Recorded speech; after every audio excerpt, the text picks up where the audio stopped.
I would hope that people don't go in there saying, if the female said this happened, you need to believe her. I don't agree with that kind of thinking. That's biased thinking. And you can't go into a situation, an investigation, where you're looking at all of a sudden in your mind already you're believing that what she's telling you is the absolute truth.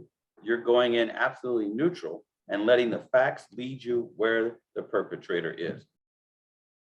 Those who wanted to see better equality for men, one of the issues they focus on is bias in the criminal justice system. One of the examples they give is that for the same crime and under all the same conditions, if a male is sentenced, they're likely to be sentenced for longer in prison than a female.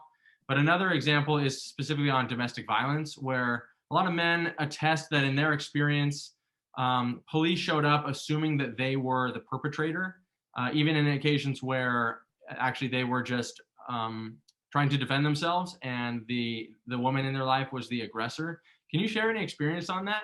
I imagine you have some either firsthand or secondhand experience of male victims of domestic violence. Oh, absolutely. I've gone to scenes where the woman has called police, said that she was assaulted by her husband, and the husband is sitting off to the side, and she says, see, look at the marks on my arms, see the marks on my face, he did that.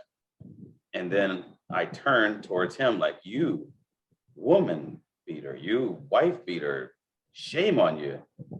And then I hear the story, and then I check out the facts, and slowly but surely, the pendulum swings back towards the real victim, the real suspect, and it's the woman.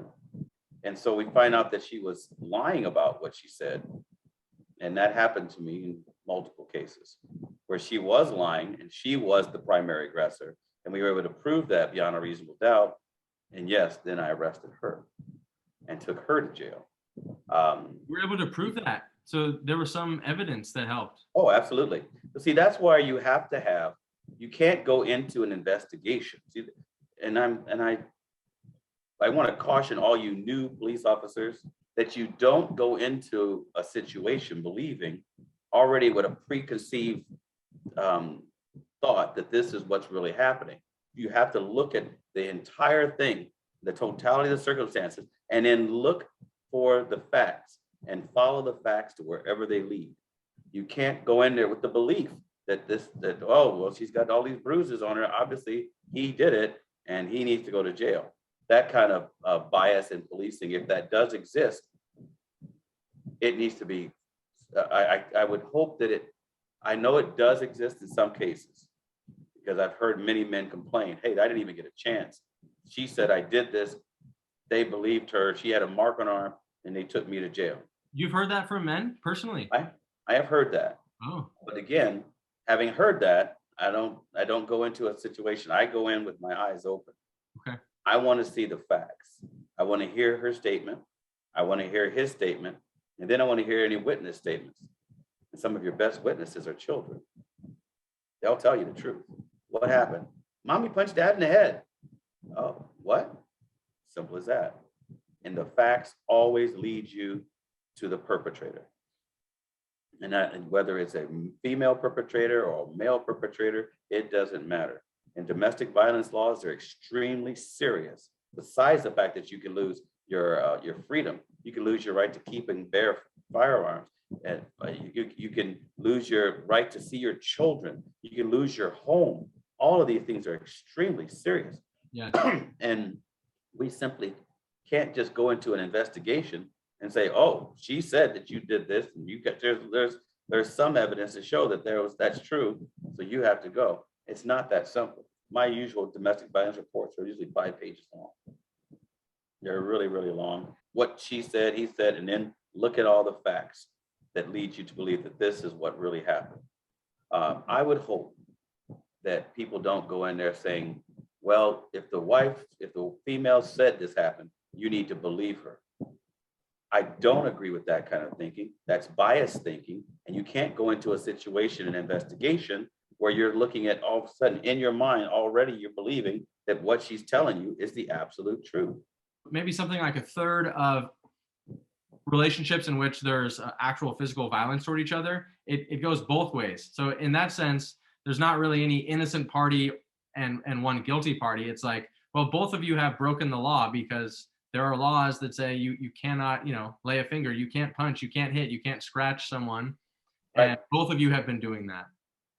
In the olden days, a lot of us would say, okay, did you hit him? Yes, I hit him. Did you hit her? Yes, I hit her. Well, who hit who first? Well, I hit him first because he wasn't taking the garbage out. Oh, okay. And then what did you do? Well, when she hit me for not taking the garbage out, I did. I hit her back. Oh, all right. So who started this? She did. Well, you're looking at, and you're like, okay, well, then what does the police officer do? Who was the primary aggressor in that little scenario? Well, it was her. She's the primary aggressor. She started the whole thing. But he did hit her, didn't he? Was it defensive? No. She hit him and he hit her. Okay. So what do we do? What we used to do is arrest them both. We would arrest them both. Oh. He goes for being the primary aggressor, and he goes for being for also assaulting her. What's different now? Well, now we're more aimed at towards who the primary aggressor is, and that is important. To do anything other than that makes it kind of murky. If he is the primary aggressor, then he needs to go to jail. If she's the primary aggressor, then she needs to go to jail. Oh. And the laws are mandatory arrest. It's not like we have a choice. They have made it so that it's mandatory, which I don't agree with at all. I don't believe we should be taking the discretion from the police officer. It forces you to have to make an arrest in a situation which may be 50-50 at best, but you have to make an arrest. Somebody has to go to jail. Wow. And I don't agree with that at all. But we are forced to, in the interest of trying to protect women, we now have laws that are mandatory arrest, where you don't have a choice. And if you don't arrest, when you have probable cause, you better justify it very, very well in your report why you didn't arrest. So it makes it very difficult for the police officer. Back in the olden days, 100 years ago, we would arrest them both. And frankly, I thought that was probably the best way to do it, because it lets them both know, look, you two need to get this together. You both have an issue with violence. You both have an issue with not speaking about things. You need to get some counseling. You need some help. You need help. And a lot of times when that shock of getting arrested, eventually I found a lot of them went and got counseling, anger management.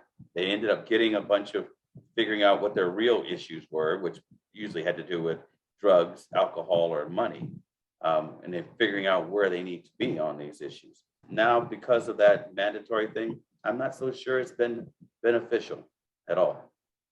Ray, if I can share with you personally, that's one of the main issues that originally opened my eyes to the need for more public policy advocacy on behalf of men, is because my ex-wife was violent with me. Mm-hmm. And I grew up probably like a lot of boys thinking domestic violence was this thing that happens in some kind of pathetic families where men abuse women. And I was just very ignorant to the fact that many incidences of domestic violence are women who abuse men, women who abuse their children. It's not really a gender thing. I think it's more of like people have learned behaviors from their childhood that they're passing on that are dysfunctional. People have alcohol and drug addictions. People have a wide variety of reasons that lead them to mistreat other people.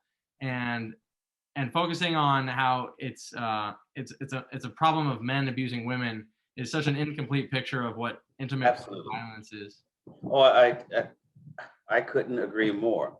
I believe very strongly that we are skewing the results, and I don't like that. In my experience, in that 37 years, I've seen it almost. It's not 60-40 or 70-80 or whatever it is. It is very much 50-50. I found women abusing men by way of starting the fights, throwing things on the floor, breaking dishes, breaking stuff, or destroying his property.